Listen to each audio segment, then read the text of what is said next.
প্রতিবেশী রাষ্ট্রের আধিপত্য কায়েমের চেষ্টা বরদাস্ত করা হবে না। ভোটে প্রতিবন্ধকতা সৃষ্টি হলে রুখে দেওয়ার হুঁশিয়ারি জামাত আমিরের। শহীদ আবু সাইদের কবর জিয়ারত। আমরা প্রতিবেশীদেরকে আমাদের প্রতিবেশী হিসাবে দেখতে চাই। আমরা কারো উপর খবরদারি করতে চাই না, আর কেউ এসে 56,000 বাংলাদেশের উপর খবরদারি করে দেখতে চাই না। প্রচারণায় ধর্মকে ব্যবহার করে আচরণ বিধি লঙ্ঘন করছে একটি দল। নেতাদের বিরুদ্ধে মিথ্যা তথ্য ছড়ানোর অভিযোগ বিএনপির। রাতে চট্টগ্রাম যাচ্ছেন তারেক রহমান। ধর্মকে ব্যবহার করে ভোটে কাজে লাগানো, টাকা দিয়ে ভোট কেনা, তো এটা কি ভাই নির্বাচন আচরণ বিধির কার মধ্যে পড়ে? বিএনপি কারোর সাথে কোনোদিন কম্প্রোমাইজ করে নাই। তাদের নিশ্চয়ই কোনো ভবিষ্যতের সাথে যোগাযোগ আছে। দেখছিলেন প্রধান শিরোনাম। দুপুরের সময় সঙ্গে আছি আমি ওমর ইনান। এবার অন্যান্য শীর্ষ সংবাদ। ছুটির দিনে সকাল থেকেই প্রচারণায় সরগরম সারা দেশ। পাড়া মহল্লা অলিগলি চষে বেড়াচ্ছেন প্রার্থীরা। ভোটারের মন জয়ে দিচ্ছেন উন্নয়নের নানা প্রতিশ্রুতি। চাঁদাবাজি ও দখল বাণিজ্যের কারণে স্বেচ্ছাসেবক দলের নেতা মুসাব্বিরকে হত্যা, খুনের নির্দেশ দেন বিদেশে থাকা আন্ডারওয়ার্ল্ড সন্ত্রাসী দিলীপ, জানালো ডিবি। সুতা নিয়ে মুখোমুখি টেক্সটাইল ও পোশাক খাত। বন্ড সুবিধা তুলে নেওয়ার সিদ্ধান্ত আত্মঘাতী বলছে বিজিএমইএ। কোনো ক্ষতি হবে না, বাঁচবে দেশীয় শিল্প, দাবি বিটিএম এর। এলিভেটেড এক্সপ্রেসওয়েতে যুক্ত হচ্ছে আরও 4টি র্যাম্প। রাজধানীর যানজট কমার আশা। বাস্তবায়নের আগে কারিগরি পরীক্ষার তাগিদ। ত্রুটি থাকলে ভোগান্তির শঙ্কা।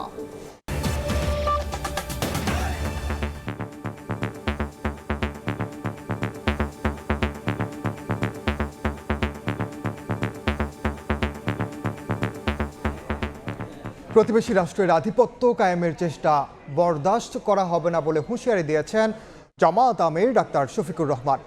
ভোটে প্রতিবন্ধকতা সৃষ্টি হলে রুখে দেওয়া হবে বলেও জানান তিনি।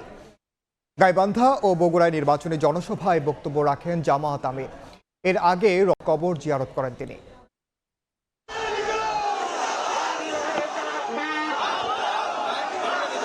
জামাত আমিরের উত্তরবঙ্গ সফরের দ্বিতীয় দিনে গাইবান্ধায় 10 দলীয় জোটের নির্বাচনী জনসভা। পলাশবাড়ী এস পাইলট উচ্চ বিদ্যালয়ের জনসভায় যোগ দিতে শনিবার ভোর থেকেই খণ্ড খণ্ড মিছিল নিয়ে সমাবেশ স্থলে আসেন জামায়াতের নেতাকর্মীরা। বেলা বাড়ার সঙ্গে সঙ্গে সমাবেশ স্থল কানায় কানায় পূর্ণ হয়ে ওঠে। স্কুল মাঠ ছাপিয়ে আশেপাশের এলাকা লোকে লোকারণ্য হয়ে যায়। নির্ধারিত সময়ের কিছু পরে মঞ্চে উপস্থিত হন জামায়াতের আমির ডাক্তার শফিকুর রহমান। প্রধান অতিথির বক্তব্যে তিনি বলেন, বাংলাদেশে আর কোনো আধিপত্যবাদী আগ্রাসন বরদাস্ত করা হবে না। আমরা প্রতিবেশীদেরকে আমাদের প্রতিবেশী হিসাবে দেখতে চাই। আমরা কারো উপর খবরদারি করতে চাই না, আর কেউ এসে 56,000 বাংলাদেশের উপর খবরদারি করে দেখতে চাই না। আমাদের কথা একদম পরিষ্কার।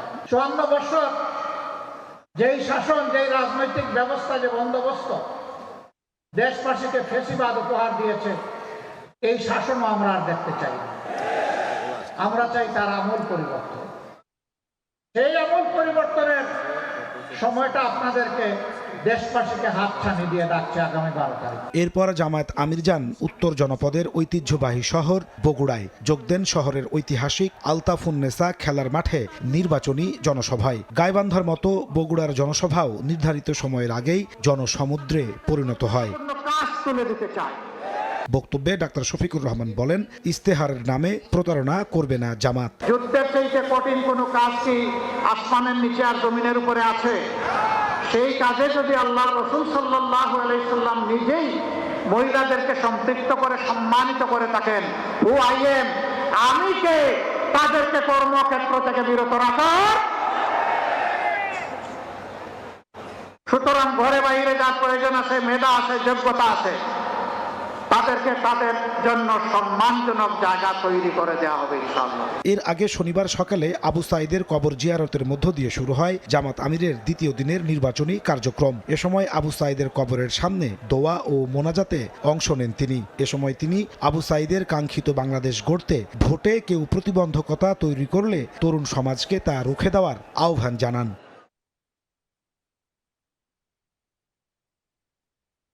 শহীদ আবু সাইদ এবং তার সঙ্গীরা যারা জীবন দিয়ে আমাদেরকে রেডি করে গিয়েছেন, আমাদের ঘাড়ে তারা যে দায়িত্বের বোঝা রেখে গিয়েছেন, যে আমানতের বোঝা রেখে গিয়েছেন, তাদের মতো আমরা জীবন দিয়ে তাদের সেই আমানত রক্ষা করার জন্য আমরা লড়ে যাব ইনশাআল্লাহ। তাদের যে আকাঙ্ক্ষা, যে প্রত্যাশা ছিল একটি দুর্নীতিমুক্ত, সন্ত্রাস মুক্ত, ফেসিবাদ মুক্ত, দুঃশাসন মুক্ত, আধিপত্যবাদ মুক্ত একটি মানবিক বাংলাদেশ গড়ার, যে বাংলাদেশে সকল ধর্ম বর্ণের মানুষ মিলেমিশে শান্তিতে বসবাস করবে এবং যার যার যোগ্যতা অনুযায়ী, দক্ষতা অনুযায়ী জাতি গঠনে, উন্নয়নে অবদান রাখবে। এখানে কোনো ধরনের বৈষম্য হবে না। শনিবার উত্তর জনপদে আরও কয়েকটি জনসভায় অংশ নেবেন জামাত আমির ডাক্তার শফিকুর রহমান। নাজমুস্তালেহি, সময় সংবাদ। বগুড়ার শেরপুরে জামাতের নির্বাচনী জনসভায় অংশ নেবেন দলটির আমির ডাক্তার শফিকুর রহমান। এই মুহূর্তে সেখানে আছেন সহকর্মী শফিক মুন্সি। সরাসরি যাচ্ছে তার কাছে। জনগণের ভোট লুটপাট করতে না পারে এজন্য আমাদেরকে অদম্য প্রহরীর ভূমিকা পালন করতে হবে। শফিক, আমরা এই মুহূর্তে আছি বগুড়া শেরপুর উপজেলায় এবং এখানে একটি পথসভায় অংশ নেবেন বাংলাদেশ জামাত ইসলামের আমির ডাক্তার শফিকুর রহমান। তিনি কিন্তু তার যে নির্বাচনী প্রচারণা, সেই প্রচারণার অংশ হিসেবে উত্তরাঞ্চল সফরে গতকাল এসছেন এবং তারপর থেকে একে একে বিভিন্ন জেলা উপজেলায় কিন্তু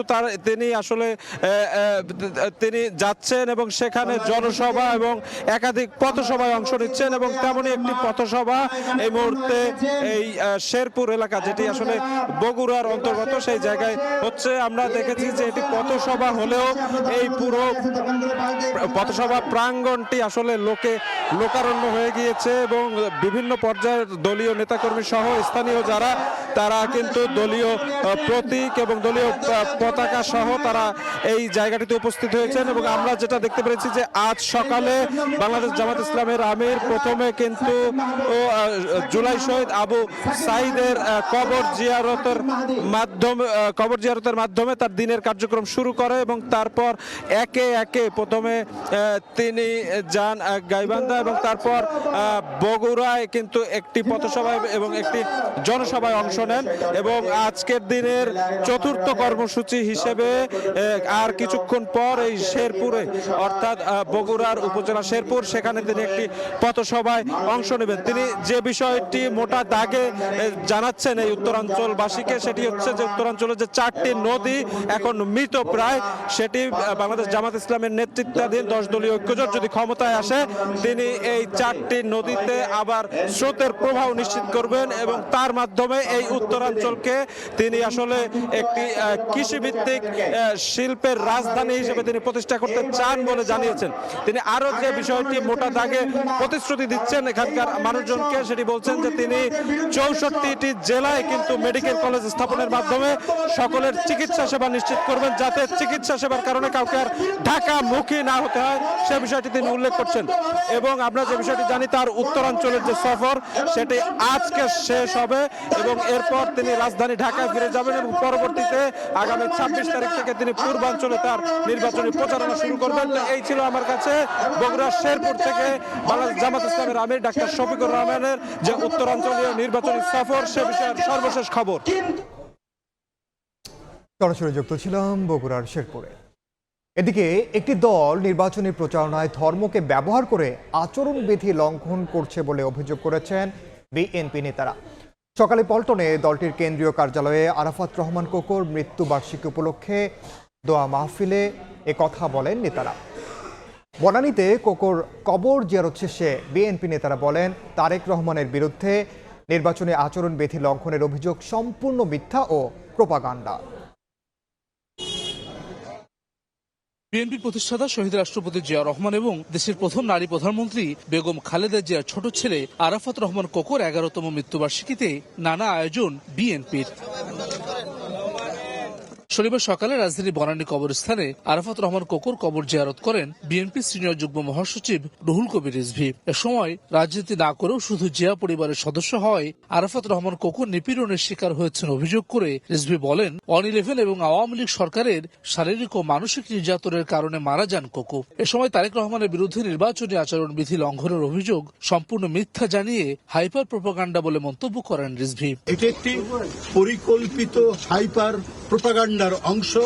জনাব তারেক রহমান তিনি তার যে ডিসেন্ট কথাবার্তা, তার যে চমৎকার বক্তব্য এবং জনগণের সাথে সম্পর্কিত এবং জনগণের সাথে মিথস্ক্রিয়ার মাধ্যমে তার বক্তব্য যে আজকে প্রশংসিত হচ্ছে, তার নেতৃত্ব যে আজকে সারা দেশের মানুষের কাছে গ্রহণযোগ্য, এটিকে মেলাইন করার জন্য, এটি জনগণের কাছে বিভ্রান্তি তৈরি করার জন্য কথা বলা হচ্ছে। পরে নয়াপল্টনে বিএনপির কেন্দ্রীয় কার্যালয়ে আরাফাত রহমান কোকোর মৃত্যুবার্ষিকী উপলক্ষে দোয়া মাহফিলে যোগ দিয়ে রিজভী অভিযোগ করেন, একটি রাজনৈতিক দল ধর্মকে ব্যবহার করে ভোটে জেতার চেষ্টা করছে, যা নির্বাচনী আচরণবিধির সম্পূর্ণ লঙ্ঘন। ধর্মকে ব্যবহার করে জিতা, মানে ভোটে কাজে লাগানো, এটা তো আচরণবিধির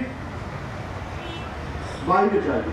এদিকে দুপুরে গুলশানে দলটির নির্বাচন পরিচালনা কার্যালয়ে সংবাদ সম্মেলন করেন বিএনপি চেয়ারম্যানের উপদেষ্টা ও নির্বাচন পরিচালনা কমিটির মুখপাত্র মাহাদি আমিন।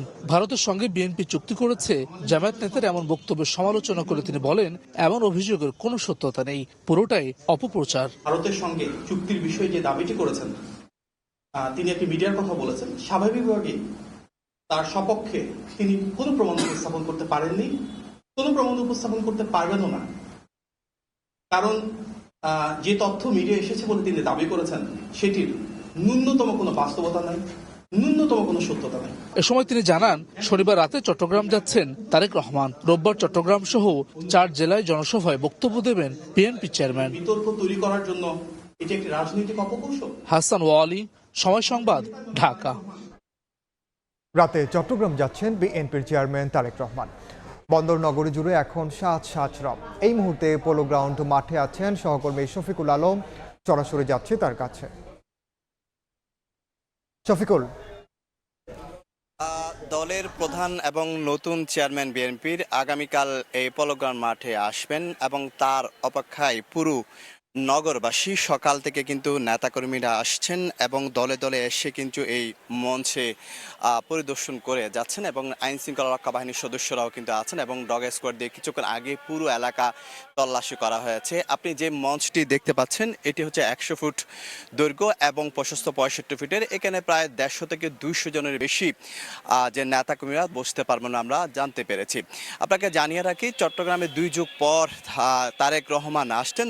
সর্বশেষ 2012 সালে সাবেক প্রধানমন্ত্রী বেগম খালেদা জিয়া দেশনে তিনি এসেছিলেন এবং মায়ের পছন্দের এই মাঠ বলা হয়ে থাকে, সেই মাঠে কিন্তু নতুন চেয়ারম্যান হয়ে তারেক রহমান আসবেন এবং সেই মায়ের পথ ধরেই কিন্তু এখানে কালকে প্রথম জনসভায় যোগ দিবেন। এখন নেতাকর্মীরা বলছেন, দলের যেহেতু নতুন চেয়ারম্যান এবং নতুন অতিথিকে বরণ করার জন্য সাজ রব পুরো চট্টগ্রাম জুড়ে। এই চট্টগ্রাম নগরী এখন ব্যানার ফেস্টুনে নগরীতে পরিণত হয়েছে, যেখানে যাচ্ছি অলিতে গলিতে সবখানে কিন্তু একটি স্লোগান, সেটি হচ্ছে তারেক রহমান কখন আসবেন এবং সেই অপেক্ষায় প্রহর গুনছে এবং নেতাকর্মী সকাল থেকে অনেকে এসেছেন।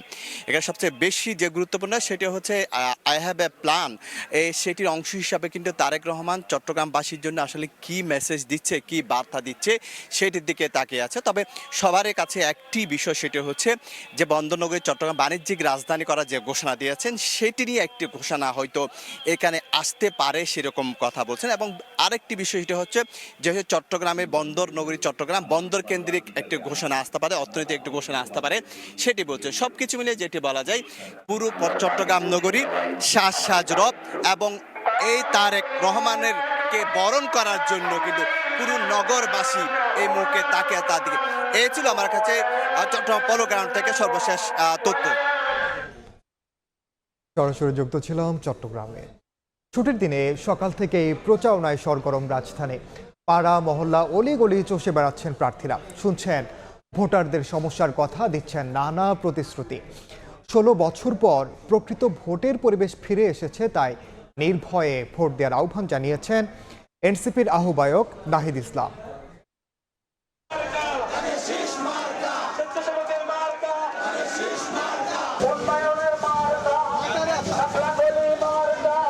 আগামী দিনে বাংলাদেশ হবে সেবকের বাংলাদেশ। সারা দেশের মতো রাজধানীতেও জমে উঠেছে ত্রয়োদশ জাতীয় সংসদ নির্বাচনের প্রচারণা। নানা স্লোগান আর প্রতিশ্রুতি নিয়ে ভোটারদের দ্বারে দ্বারে ছুটছেন প্রার্থীরা। শনিবার সকালে রাজধানীর দনিয়া এলাকায় ঢাকা 4 আসনের ধানের শীষের প্রার্থী তানভীর আহমেদ রবিন লিফলেট বিতরণ করে ভোট চেয়ে প্রতিশ্রুতি দেন পরিকল্পিত এলাকা গড়ার। ঢাকা 7 আসনের বিএনপি মনোনীত প্রার্থী হামিদুর রহমান হামিদ প্রচারণা শুরু করেন দক্ষিণ সিটির 57 নং ওয়ার্ডের বিভিন্ন এলাকার মানুষের সমস্যার কথা শুনে। এদিকে ঢাকা 6 আসনের বিএনপি প্রার্থী ইশরাক হোসেনও প্রচারণায় নামেন। যাদের হেরে যাওয়ার সম্ভাবনা তারাই নির্বাচন বানচালের চেষ্টা করছে বলে অভিযোগ করেন তিনি। কেউ আমাদের বিরুদ্ধে কিছু মিথ্যা অভিযোগ আনার চেষ্টা করছে। আমি মনে করি যে যারা মনে করছে আগামী দিনে তারা জয়লাভ করতে পারবে না এবং তাদের হেরে যাওয়ার সম্ভাবনা রয়েছে, তারাই আসলে এখন থেকে একটা প্রশ্নবোধক চিহ্ন রেখে যেতে চাচ্ছে, যাতে তারা যদি হেরে যায়, যেটা সম্ভাবনা রয়েছে, তাহলে যাতে নির্বাচনটিকে বিতর্কিত করতে পারে। সমাজের প্রতিনিধি যারা আছেন, সমাজের জ্ঞানীগুণী মানুষরা যারা আছেন, আলেম সমাজের যারা বিভিন্ন খতিব, আপনার আলেমগঞ্জ যারা আছেন, আমরা যদি এবং তরুণ যুবক, আমাদের শিক্ষার্থীদের, আমাদের নারীদের, এলাকার খেটে খাওয়া মানুষদেরকে সংমিশ্রণ করে আমি এলাকায় একটি সমাজের শাসন ব্যবস্থা বাস্তবায়ন করতে চাই, যেখানে এলাকার মানুষ সিদ্ধান্ত নিবে যে কিভাবে এলাকার মানুষের সমস্যা আমরা সমাধান করে দেব। আমি চাই না কোনো রাজনৈতিক দলের নেতা অথবা আমি এককভাবে এলাকার সিদ্ধান্ত মানুষের উপরে চাপিয়ে দেই, যেটা বিগত 20 বছর। এদিকে নির্বাচনী প্রচারণায় তৃতীয় দিনে রাজধানীর কোনাপাড়া বাজার এলাকায় প্রচারণা চালান ঢাকা 5 আসনের বাংলাদেশ জামায়াত ইসলামী মনোনীত প্রার্থী মোহাম্মদ কামাল হোসেন। পাশাপাশি ঢাকা 4 আসনের জামায়াতের প্রার্থী সৈয়দ জয়নুল আবেদিন মহিলা ভোটার নিয়ে নির্বাচনী সমাবেশ করেন। প্রার্থীরা বলছেন, নির্বাচিত হলে এলাকার মৌলিক সমস্যা দূর করতে কাজ করবেন তারা। ঢাকা 4-এর মানুষরা যদি আমাকে ভোট দেয়, তাহলে আমি ফার্স্ট যেটা প্রায়োরিটি দেবে সেটা হলো গ্যাসের সমস্যাটা অত্যন্ত মারাত্মক। কোনো বাসায় এমন আছে যে 1 বছরের ভিতরে একদিনও গ্যাস যায়নি। এরপর রাস্তা ভাঙ্গাচুরা, এরপর জলাবদ্ধতা, আপনার খালগুলো ভরাট হয়ে আছে, সেটাকে পরিষ্কার করা, সচল করা। ঢাকা 11 আসনের বিভিন্ন এলাকায় গণসংযোগ করেন এনসিপির আহ্বায়ক নাহিদ ইসলাম। 16 বছর পর নির্বাচনের পরিবেশ ফিরে এসেছে জানিয়ে নির্ভয়ে শাপলাকলিকে ভোট দেওয়ার আহ্বান জানান তিনি। 16 বছর পরে যেহেতু একটা সুষ্ঠু নির্বাচনের পরিবেশ তৈরি হয়েছে, মানুষ যাতে নির্বিঘ্নে নির্ভয়ে উৎসবমুখর পরিবেশে ভোট দিতে আসেন, এবং কারণ এবারের ভোটটা একেবারেই নতুন এবং বাংলাদেশের ভাগ্য পরিবর্তনের ভোট, যেহেতু গণভোটও একসাথে হচ্ছে, মানুষ যাতে এই ভোট কোনোভাবেই এই ভোট প্রদানে ভয় না পায়। 12 ফেব্রুয়ারি ভোটাররা নির্ধারিত করবেন আগামীর বাংলাদেশ পরিচালনার দায়িত্ব পাচ্ছেন কারা। শফিকুজ্জামান রুবেল, সময় সংবাদ, ঢাকা। রাজধানীর বাইরেও নির্বাচনী প্রচারণায় ব্যস্ত প্রার্থীরা। বহিঃশক্তির সঙ্গে যোগাযোগ আছে, বিএনপির বিরুদ্ধে এমন অপপ্রচারের অভিযোগ তোলেন নেতারা। বলেন, নতুন করে ভোটের পরিবেশ সৃষ্টি হয়েছে, কাজে লাগাতে হবে সেই সুযোগ। আর সন্ত্রাস, চাঁদাবাজ মুক্ত, ন্যায় ও ইনসাফের দেশ গড়ার প্রতিশ্রুতি দিচ্ছেন জামায়াত নেতারা। নগরী ছাপিয়ে শহর, বন্দর, গ্রামগঞ্জ, হাট, বাজার, মাঠঘাট, অলিগলি সর্বত্রই নির্বাচনী উত্তাপ। জমজমাট লড়াইয়ে ধানের শীষ, দাঁড়িপাল্লা, শাপলাকলি, হাতপাখা সহ বিভিন্ন দল ও স্বতন্ত্র প্রার্থীরা। ভোলা 1 আসনে লড়াই নেমেছেন বিজেপি চেয়ারম্যান আন্দালিব রহমান পার্থ। সদরে পথসভা করে নাগরিক সংবর্ধনায় অংশ নেন তিনি।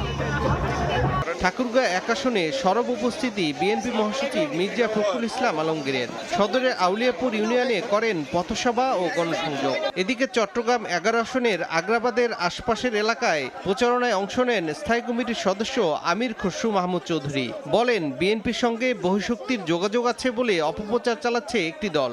তো বাংলাদেশের মানুষ খুব ভালো করে জানে, বিএনপি হচ্ছে বাংলাদেশের স্বাধীন সার্বভৌম বাংলাদেশের পক্ষের প্রধান শক্তি। কারোর সাথে কোনোদিন কম্প্রোমাইজ করে নাই, আগামী দিনও করবে না। তাদের মাথায় এই সমস্ত ঘুরছে, তাদের নিশ্চয়ই কোনো বহিঃশক্তির সাথে যোগাযোগ আছে। বিএনপিতে প্রয়োজন নেই। যারা আমরা স্বাধীনতার পক্ষে কথা বলি, যারা আমরা ফ্যামিলি কার্ডের কথা বলি, যারা আমরা কৃষি কার্ডের কথা বলি, স্বাস্থ্য কার্ডের কথা বলি, আইন শৃঙ্খলা রক্ষার কথা বলি, শিক্ষার কথা বলি, স্বাস্থ্যের কথা বলি, তাদের হাতকে শক্তিশালী করলে ইনশাআল্লাহ দেশ আগামী 5 বছর ভালো হবে। নাটোর 2 আসনে বিএনপির প্রার্থী রুহুল কুদ্দুস তালুকদার দুলু সদর উপজেলার তেবাড়িয়া ইউনিয়নে গণসংযোগ করেন। একই আসনে জামাতের প্রার্থী অধ্যাপক ইউনুস আলী লক্ষ্মীপুর, খোলাবাড়িয়া ও নলডাঙ্গা পৌর এলাকায় প্রচারণা চালান। বাংলাদেশের মানুষ সর্বোচ্চ এবং বাংলাদেশের সবচেয়ে বেশি ভোট দিয়ে ধানের শীষকে জয়লাভ করবে। জনগণের বুকে কথা সব দেখেছি বারবার, দাঁড়িপাল্লা দেখবো এবার। দাঁড়িপাল্লার বিজয় নিশ্চিতে সমানতালে ভোটের মাঠে জামাত। ময়মনসিংহ 6 আসনে দলটির প্রার্থী কামরুল হাসান মিলন ফুলবাড়িয়া পৌরসভা, রাঙ্গামাটি ইউনিয়নের বেশ কয়েকটি এলাকায় পথসভা ও উঠোন বৈঠক করেন। ফরিদপুর 3 আসনে জামাতের আব্দুল তাওয়াব জেলা শহরে গণমিছিল করেন। পরে গণসংযোগে সন্ত্রাস, চাঁদামুক্ত, ন্যায় ও ইনসাফের দেশ গড়তে দাঁড়িপাল্লায় ভোট চান। রাজশাহী 2 আসনে জামাতের ডাক্তার মোহাম্মদ জাহাঙ্গীর দায়রাপাক মোড় ও রুয়েট এলাকায় প্রচারণা চালান। জয়ী হলে মাদকমুক্ত সমাজ গড়ার পাশাপাশি কর্মসংস্থান, শিক্ষা ও চিকিৎসা ক্ষেত্রে উন্নয়নের প্রতিশ্রুতি দেন তিনি। আমরা চাঁদাবাজি বন্ধ করতে পারলে ঘুষ দুর্নীতি বন্ধ করতে জিনিস কমে যাবে এবং আমরা মাদকমুক্ত রাজশাহী চাই, মাদকমুক্ত দেশ চাই। বসে নেই 10 দলীয় জোটের হেভিওয়েট প্রার্থী এনসিপির উত্তরাঞ্চলের মুখ্য সমন্বয়ক সার্জিস আলম। পঞ্চগড় 1 আসনে শাপলাকুলির পক্ষে কৃষক, শ্রমিক সহ ভোটারদের দরজায় কড়া নাড়ছেন তিনি। এখন এটা কি করা যাবে? জমজমাট এই নির্বাচনী লড়াই চলবে আগামী 10 ফেব্রুয়ারি রাত 12টা পর্যন্ত। এরপর 12 ফেব্রুয়ারি চূড়ান্ত ভোট যুদ্ধ। তৌফিক মাহমুদ, সময় সংবাদ। গুলশান পার্কে চলছে আমার ভাবনায় বাংলাদেশ জাতীয় রিল মেকিং প্রতিযোগিতায় বিজয়ীদের নিয়ে meet and greet with Tarique Rahman অনুষ্ঠান। সরাসরি যাচ্ছে সেখানে। এগুলো তো ইউরোপ বা ডেভেলপ দেশের মতো নতুন ফ্রিজিং সিস্টেমে আসছে না, নর্মাল বাংলাদেশের ট্রাকের মধ্যে মোস্ট অফ দি আসছে। এখন ওটা যদি 4.5 ঘন্টায় মার্কেটে চলে আসতো তাহলে হয়তো 1% 1.5% টোটাল লটের থেকে হয়তো নষ্ট হতো। কিন্তু যখন ওরা 10 ঘন্টা টাইম নিয়ে আসছে এবং ট্রাফিক জ্যামে আসতে থেকে তখন কিন্তু ওখানে বাঁধাকপি শুরু হয় গরমে সব কিছুতে মিলে নষ্ট হয়ে যাচ্ছে। এখন যেই হোলসেলার কিনে নিয়ে আসছে তাকে তো ন্যাচুরালি প্রাইসটা কাভার করতে পারছে। এটা একটা ব্যাপার, এভাবে জিনিসের দামটা বাড়ছে। ও যখন আসলে 10 ঘন্টা দেখলো যে 3% সবজি নষ্ট করবে, কিন্তু ও যদি 4-4.5 ঘন্টা আসতে পারতো তাহলে তো 1% নষ্ট হবে, ওর লসটা কম। এবার আসলে যে রাস্তাটা নষ্ট, যে রাস্তা নিয়ে আসছে রাস্তা নিয়ে আসার কারণেও কিন্তু ওকে বারে বারে রাস্তা ভাঙা চোরার ফলে ট্রাফিক তেলও বেশি দিচ্ছে, স্লো স্পিডের কারণে তেলও বেশি দিচ্ছে, ফুয়েল বার্ন বেশি হচ্ছে, এগুলোতে ট্রাকের কস্টিং বেড়ে যাচ্ছে। এগুলো বহুবিধ কারণ আছে, আমরা একবারে কারো পক্ষে সম্ভব না, কিন্তু আমাদের। সরাসরি যুক্ত ছিলাম গুলশানে meet and greet with Tarique Rahman অনুষ্ঠানের বাকি অংশ দেখতে ভিজিট করুন সময় টিভির ফেসবুক পেজে। আবারও নির্বাচনী প্রচারণার খবর জানাতে এই মুহূর্তে ঠাকুরগাঁওয়ে আছেন সহকর্মী জিয়াউর রহমান বকুল এবং পটুয়াখালীতে আছেন শিকদার জাবির হোসেন। সরাসরি শুরুতে যাচ্ছি বকুলের কাছে। মির্জা ফখরুল ইসলাম আলমগীর তিনি এরই মধ্যে আমরা যেটি লক্ষ্য করেছি যে ভোটের যে গণসংযোগ, সেই গণসংযোগে নেমেছেন। সকাল থেকে এখন পর্যন্ত 5টি স্পটে তিনি গণসংযোগ করেছেন। এখন যেই বাজারটিতে রয়েছে এটি হচ্ছে সোনাহার মাটি গাড়া বাজার বলে এটি পরিচিত। এখানে তিনি বক্তব্য রাখছেন এবং মানুষের কাছে ভোট প্রার্থনা করছেন। তিনি বলছেন যে উন্নয়নের কোনো ব্যাখ্যা ঘটবে না তিনি যদি জয়লাভ করেন।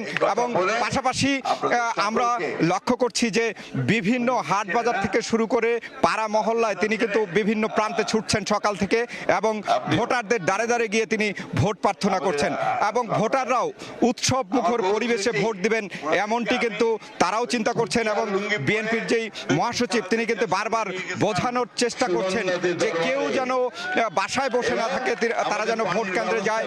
যে দীর্ঘ 15 বছর ধরে যেভাবে ভোট বঞ্চিত হয়েছে ভোটাররা, সেই অভিযোগটি করছিলেন বিএনপির মহাসচিব মির্জা ফখরুল ইসলাম আলমগীর। এর পাশাপাশি আমরা এটিও বলতে চাই, তিনি বলছিলেন যে নৌকায় বারবার ভোট দিয়ে উন্নয়ন ব্যাহত হয়েছে, কোনো রকম গ্রাম অঞ্চলে উন্নয়ন হয়নি এবং রাস্তাঘাট থেকে শুরু করে যেই সব মৌলিক অধিকার ভোটারদের, সেই ভোটাররা কিন্তু সেভাবে সেই কাঙ্ক্ষিত উন্নয়ন তারা পায়নি।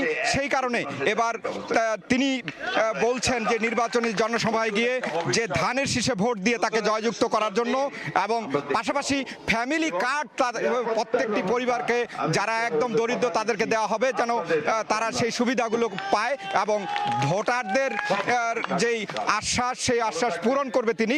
তো এই ছিল আমার কাছে ঠাকুরগাঁ থেকে। আমরা চলে যাচ্ছি পটুয়াখালীতে।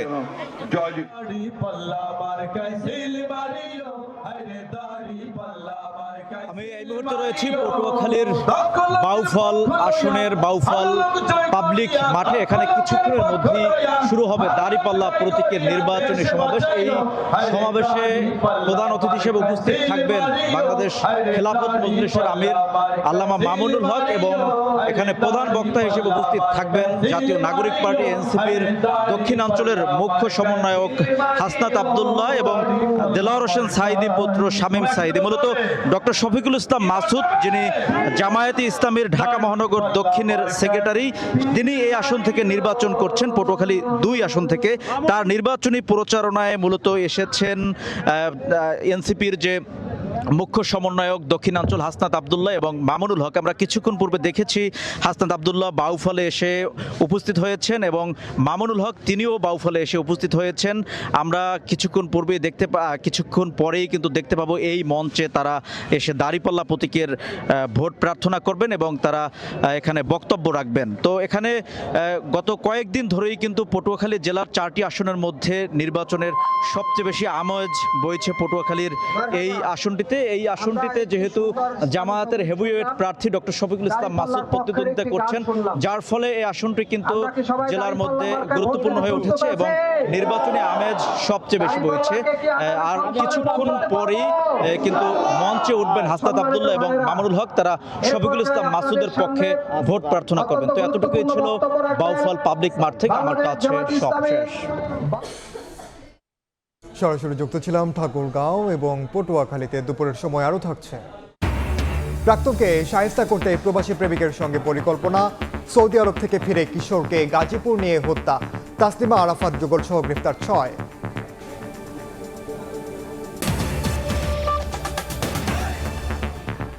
বগুড়ার শেরপুরে নির্বাচনী জনসভায় বক্তব্য রাখছেন জামাত আমির ডাক্তার শফিকুর রহমান। সরাসরি যাচ্ছে সেখানে। সকলের জন্য নিশ্চিত করা হবে তার পেশা কি, বয়স কি, ধর্ম কি। আদালত এটা দেখবে না।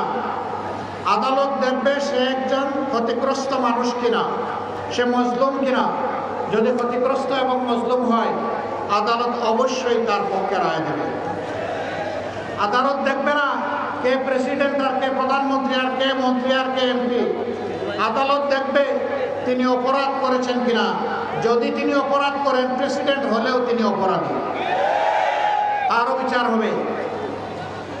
আমি আমাদের দিকে খাড়া চোখ, তাজা চোখ রাখার জন্য আপনাদেরকে অনুরোধ করব। আমরা যদি সত্য থেকে হেলে যাই, আমাদেরকেও ছাড় দেবেন না। বিশেষ করে সাংবাদিক বন্ধুদেরকে অনুরোধ করব, আপনারা ওয়াচ ডগ হিসাবে আমাদেরকে অত্যন্ত তীর্যকভাবে দেখবেন। তবে আপনাদের কাছে আমাদের অনুরোধ, সাদাকে সাদা বলবেন, কালোকে কালো বলবেন। সাদার গায়ে কোনো কালো প্রলাপ লাগাবেন না এবং কোনো কালোকে গোপন করবেন না। তাহলে এই দেশ ভালো চলবে এবং আপনাদের অবদানের জন্য দেশবাসী আপনাদের কাছে কৃতজ্ঞ থাকবে। আমরা মিডিয়াকে সেই জায়গাটায় দেখতে চাচ্ছি। প্রিয় দেশবাসী, বগুড়ার জন্য কিছু কথা ছিল, আমরা জনসভায় বলে এসেছি। দোয়া করেন যে কথাগুলো বলেছি আমরা যেন রক্ষা করতে পারি।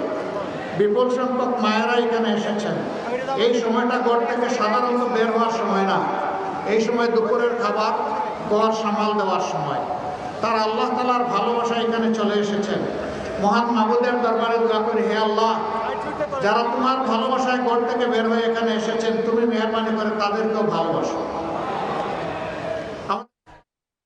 সরাসরি যুক্ত ছিলাম বগুড়ার শেরপুরে। জামাত আমিরের বক্তব্যের বাকি অংশ দেখতে ভিজিট করুন সময় টিভির ফেসবুক পেজে।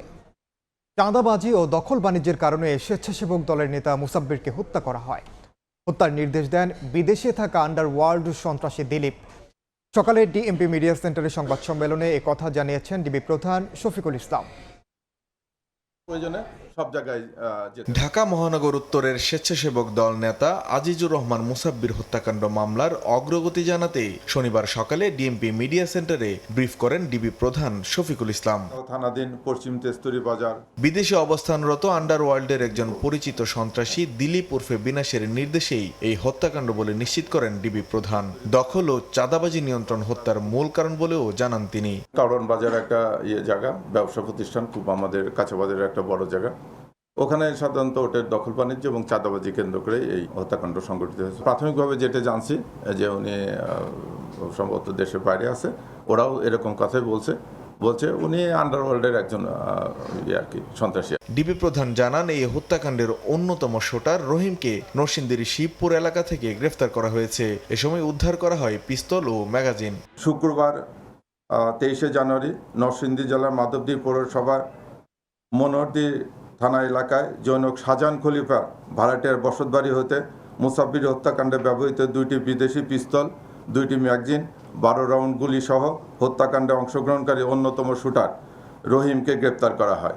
কারওয়ান বাজার কেন্দ্রিক এলাকায় বর্তমানে অন্তত 8 থেকে 9টি চাঁদাবাজ গ্রুপ সক্রিয় রয়েছে। এই হত্যাকাণ্ডের সঙ্গে জড়িত অন্যদের গ্রেফতারে অভিযান অব্যাহত বলেও জানান এই গোয়েন্দা কর্মকর্তা। আজিজুর রহমান মুসাব্বির। মানিক মোহাম্মদ ওমর, সময় সংবাদ, ঢাকা। দুপুরের সময় আরও থাকছে। ইরানে হামলার সুযোগ খুঁজছে ইসরায়েল, দাবি তুরস্কের। যে কোনো আক্রমণ সর্বাত্মক যুদ্ধ হিসেবে দেখবে তেহরান। মধ্যপ্রাচ্যে ইউরোপের কয়েকটি এয়ারলাইন্সের ফ্লাইট বাতিল।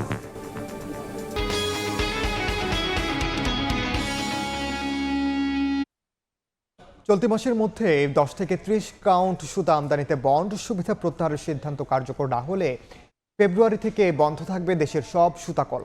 এমন ঘোষণা দেওয়া বিটিএম এর যুক্তি, বন্ড সুবিধা প্রত্যাহার হলেও ডিউটি ড্রব্যাক থাকায় কোনো ক্ষতি হবে না তৈরি পোশাক শিল্পের।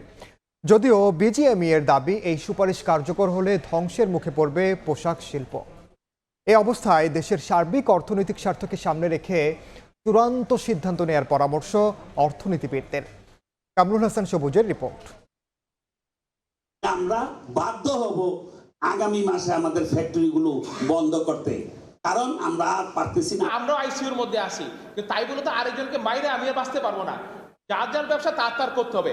এভাবে দেশের সুতাকল ও তৈরি পোশাক শিল্প মালিকদের মুখোমুখি দাঁড় করিয়ে দিয়েছে এনবিআরকে দেয়া বাণিজ্য মন্ত্রণালয়ের একটি চিঠি, যেখানে 10 থেকে 30 কাউন্ট সুতা আমদানিতে বন্ড সুবিধা প্রত্যাহারের সুপারিশ করা হয়েছে। যুক্তি হিসেবে তুলে ধরা হয়েছে কাঁচামালের যোগান দেয়া দেশীয় শিল্পের সুরক্ষা ও রপ্তানিযোগ্য পণ্যে মূল্য সংযোজন বৃদ্ধির বাস্তবতা অব্যাহত রাখতে বলা হয়েছে রপ্তানি পণ্যে শুল্কমুক্ত সুবিধা। এটা সাময়িক শুল্কায়ন হচ্ছে।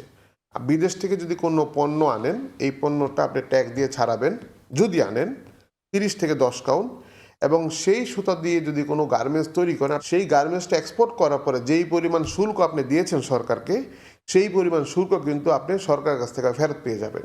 সুতাকল মালিকদের সংগঠন বিটিএমই এর দাবি, সরকারের এই সুপারিশ কার্যকর হলে দেশের তৈরি পোশাক শিল্পের কোনো ক্ষতি হবে না, বরং রপ্তানির বিপরীতে কাঁচামাল আমদানিতে মিলবে স্বচ্ছতা, প্রাণ ফিরে পাবে মরতে বসা দেশের সুতাকল। এটা 9 কাউন্ট না কেন, যাতে আমাদের এক্সপোর্টার মিলগুলো যাতে কোনো রকম প্রবলেম ফেস না করে। তবে তৈরি পোশাক রপ্তানিকারকদের শীর্ষ সংগঠন বিজিএমইএ বলছে, এই সুপারিশ সিদ্ধান্ত হয়ে তাদের সামনে এলে বিশ্ববাজারে পিছিয়ে পড়বেন তারা। স্থানীয় সুতাগুলো বেসিক্যালি কোনো বেনিফিট পাবে না। এটা যেটা হবে যে আমরা রপ্তানি অর্ডার হারাবো, সমাধানটা সরকারকে অন্যভাবে করতে হবে, প্রত্যক্ষ অথবা পরোক্ষভাবে প্রণোদনা দিয়ে এই ইন্ডাস্ট্রিগুলোকে বাঁচিয়ে রাখা। দেশের সবচেয়ে বড় রপ্তানি খাতের সংগঠনগুলোর মুখোমুখি এমন অবস্থানের প্রেক্ষিতে চূড়ান্ত সিদ্ধান্তে দেশের সার্বিক অর্থনৈতিক স্বার্থকে অগ্রাধিকারে রাখার পরামর্শ অর্থনীতিবিদদের। একটা কিছু পরিবর্তন হলে কোনো পক্ষের একটু লাভ হতে পারে, কোনো পক্ষের ক্ষতি হতে পারে, কিন্তু মূল বিষয়টা দাঁড়ায় যে আমাদের সার্বিকভাবে কোনটা আমাদের জন্য মঙ্গলজনক। প্রণোদনা সুবিধা পেয়ে ভারত তুলনামূলক কম দামে বাংলাদেশে সুতা রপ্তানি করে বলে অভিযোগ খাত সংশ্লিষ্টদের। কামরুল হাসান সবুজ, সময় সংবাদ, ঢাকা। বাইরের খবর। ইরানের উপর চাপ বজায় রাখতে মার্কিন নৌবাহিনীর বিশাল বহর পারস্য উপসাগরের দিকে যাচ্ছে বলে জানিয়েছেন প্রেসিডেন্ট ডোনাল্ড ট্রাম্প। ইরানকে সতর্ক করে বেপরোয়া দমন নীতি বন্ধ করার কথা জানান জাতিসংঘের মানবাধিকার প্রধান। এদিকে ইরানের উপর যে কোনো ধরনের হামলাকে নিজেদের উপর সর্বাত্মক যুদ্ধ হিসেবে দেখা হবে বলে জানিয়েছে দেশটি। সেই সঙ্গে কঠোর জবাবের হুঁশিয়ারি দিয়েছে তেহরান। এর মধ্যেই ইসরায়েল এখনও ইরানে হামলার সুযোগ খুঁজছে বলে সতর্ক করেছে তুরস্ক। স্থানীয় সময় বৃহস্পতিবার মার্কিন প্রেসিডেন্ট ডোনাল্ড ট্রাম্প তেহরানকে সতর্ক করে বলেন, বিক্ষোভকারীদের হত্যা বা পারমাণবিক কর্মসূচি পুনরায় শুরু হলে বিপদ হতে পারে। হুঁশিয়ারি দিয়ে জানান, ইরানের উপর চাপ বজায় রাখতে মার্কিন নৌবাহিনীর বিশাল বহর উপসাগরের পথে রয়েছে। রয়টার্স জানায়, অতিরিক্ত বিমান প্রতিরক্ষা ব্যবস্থাও পাঠানোর পরিকল্পনা রয়েছে, যা ইরানের যে কোনো হামলা থেকে মার্কিন ঘাঁটিগুলো রক্ষা করতে গুরুত্বপূর্ণ ভূমিকা রাখবে। স্থানীয় সময় শুক্রবার জেনেভায় জাতিসংঘের মানবাধিকার প্রধান ইরানকে সতর্ক করে বলেন, বিক্ষোভকারীদের উপর বেপরোয়া দমননীতি বন্ধ করতে হবে। মানবাধিকার পরিষদের জরুরি বৈঠকে তিনি বলেন, কিছু দেশ চাইছে ইরানে মানবাধিকার লঙ্ঘনের প্রমাণ সংগ্রহ করুক জাতিসংঘ, যাতে ভবিষ্যতে আইনি ব্যবস্থা নেওয়া যায়। একই দিনে তুরস্কের পররাষ্ট্রমন্ত্রী হাকান ফিদান টেলিভিশন সাক্ষাৎকারে সতর্ক করে বলেন, ইসরায়েল এখনও ইরানকে আঘাত করার সুযোগ খুঁজছে। এমন পদক্ষেপ মধ্যপ্রাচ্যকে আরও অস্থিতিশীল করে তুলতে পারে। এর আগে বৃহস্পতিবার ফোনালাপ করেন তুরস্ক ও ইরানের প্রেসিডেন্ট। এ সময় রিসেপ তাইপ এরদোগান বলেন, ইরানে বিদেশি হস্তক্ষেপের বিরুদ্ধে তুরস্ক। বরকতুল্লাহ, সময় সংবাদ। ইন্দোনেশিয়ার জাভা প্রদেশে ভূমিধসে অন্তত 7 জনের মৃত্যু হয়েছে। নিখোঁজ রয়েছেন আরও 82 জন। দেশটির দুর্যোগ ব্যবস্থাপনা সংস্থা জানিয়েছে, টানা 1 সপ্তাহ ধরে ভারী বৃষ্টিপাতে বিপর্যস্ত জাভা প্রদেশ। জারি রয়েছে সতর্কতা। এর মধ্যে স্থানীয় সময় শনিবার পশ্চিম বান্দুং অঞ্চলের একটি গ্রামে ভূমিধস হয়।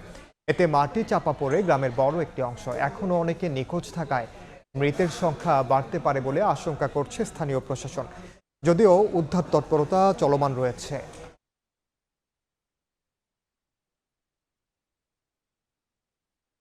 খেলার খবর। কিছুক্ষণ পর শুরু হচ্ছে বাংলাদেশ ক্রিকেট বোর্ডের পরিচালনা পর্ষদের সভা। বিপিএল আয়োজনের সাফল্য, ব্যর্থতা এবং টি-20 বিশ্বকাপে দলের পরিকল্পনা নিয়ে আলোচনা হবে বৈঠকে। কিন্তু গত 20 দিনে বদলে গেছে বাংলাদেশের ক্রিকেটের বাস্তবতা। আজকের বৈঠকে তাই মূল আলোচ্য বিষয় বিশ্বকাপ বর্জনে কতটা ক্ষতি হতে যাচ্ছে বিসিবির, সেটা নিরূপণ করা। এছাড়া আইসিসির সভায় বাংলাদেশের পক্ষে কোনো ভোট না আসার কারণ সম্পর্কেও পরিচালকদের প্রশ্নের মুখোমুখি হতে পারেন প্রেসিডেন্ট আমিনুল ইসলাম বুলবুল। একই সঙ্গে বিশ্বকাপের এই সময়টায় বাংলাদেশ ক্রিকেট কিভাবে চলবে, কি টুর্নামেন্ট আয়োজন করা হবে তা নিয়েও আলোচনা হতে পারে বৈঠকে। পাশাপাশি অডিট কমিটির চেয়ারম্যান মোখলেসুর রহমান শামীমের বিরুদ্ধে ওঠা ফিক্সিং সংশ্লিষ্টতার অভিযোগ নিয়েও কথা হবে আজকের সভায়। এ পর্যায়ে শীর্ষ সংবাদগুলো জানিয়ে দিচ্ছি আরেকবার। প্রতিবেশী রাষ্ট্রের আধিপত্য কায়েমের চেষ্টা বরদাস্ত করা হবে না। ভোটে প্রতিবন্ধকতা সৃষ্টি হলে রুখে দেওয়ার হুঁশিয়ারি জামাত আমিরের। শহীদ আবু সাইদের কবর জিয়ারত। প্রচারণায় ধর্মকে ব্যবহার করে আচরণবিধি লঙ্ঘন করছে একটি দল। নেতাদের বিরুদ্ধে মিথ্যা তথ্য ছড়ানোর অভিযোগ বিএনপির। রাতে চট্টগ্রাম যাচ্ছেন তারেক রহমান। এবং ছুটির দিনে সকাল থেকে এই প্রচারণায় সরগরম সারা দেশ। পাড়া মহল্লা অলিগলি চষে বেড়াচ্ছেন প্রার্থীরা। ভোটারের মন জয়ে দিচ্ছেন উন্নয়নের নানা প্রতিশ্রুতি।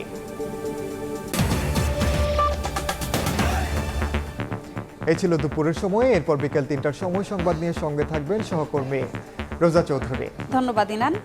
বিকেল 3টার সময় সংবাদ নিয়ে আসছি কিছুক্ষণ পর, সঙ্গে থাকুন সময়ের।